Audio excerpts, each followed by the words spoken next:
Хочу сказать, что сегодня вот этой проверкой, которая имела место 5 ноября, по этому инциденту сегодня занимается прокуратура.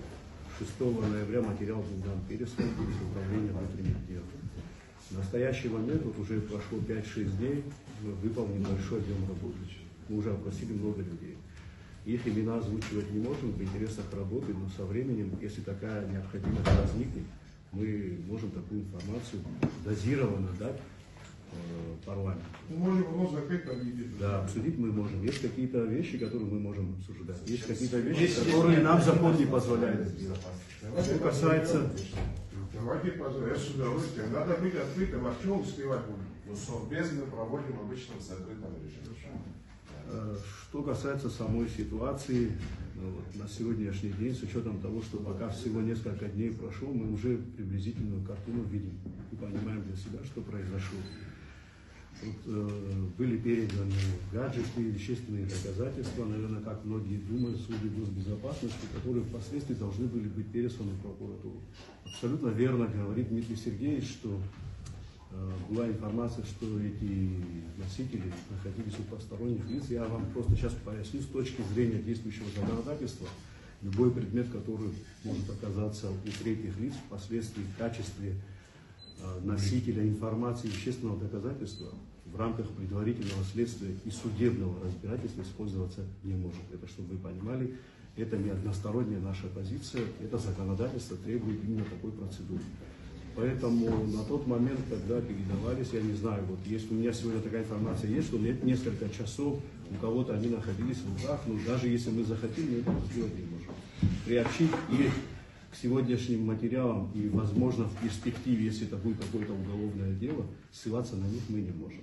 У нас сегодня есть показания ряда свидетелей, у нас есть сегодня заявление от этих 3 граждан, которые указывают, что к ним было применено насилие, что у них похитили денежные средства и, соответственно, вот эти предметы, о которых здесь идет речь. Но я хочу вам сказать, уважаемые депутаты, что мы односторонне эту проверку рассматривать не собираемся, только с учетом их заявлений, то, что мы сегодня имеем, несмотря на то, что оппозиционные силы пока еще нам с заявлением официально не обратились, и никакие материалы в прокуратуре не были переданы. Были публикации, где некоторые представители оппозиции говорили, что они обратятся в прокуратуру. Мы ждем этого обращения. На сегодняшний день предварительно, что мы усматриваем? Мы усматриваем, во-первых, мы рассматриваем законность участия этих граждан в выборном процессе, насколько это было законно. Мы именно так на это смотрим. Законность вообще их работы.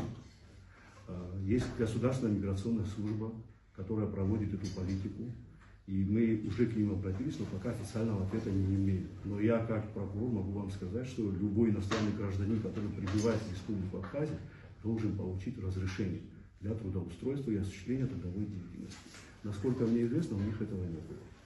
Тот же работодатель, который принимает таких граждан к себе на работу, должен иметь патент. Сегодня у нас такой информации нету, чтобы был патент. На мой взгляд, с учетом тех материалов, которые добыты на сегодняшний день, я могу сказать, что усматривается административное правонарушение. На мой взгляд. Уголовного состава преступления пока мы не видим, об этом преждевременно говорим.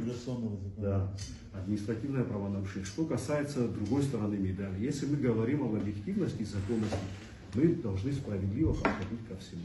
Есть заявления тех же граждан, на них мы отреагировать тоже не можем. Несмотря на то, что они написали заявление, и сегодня они отсутствуют в Республике Абхазия, для того, чтобы им придать законность этим заявлениям, необходимо провести еще ряд следственных и процессуальных действий с их участием.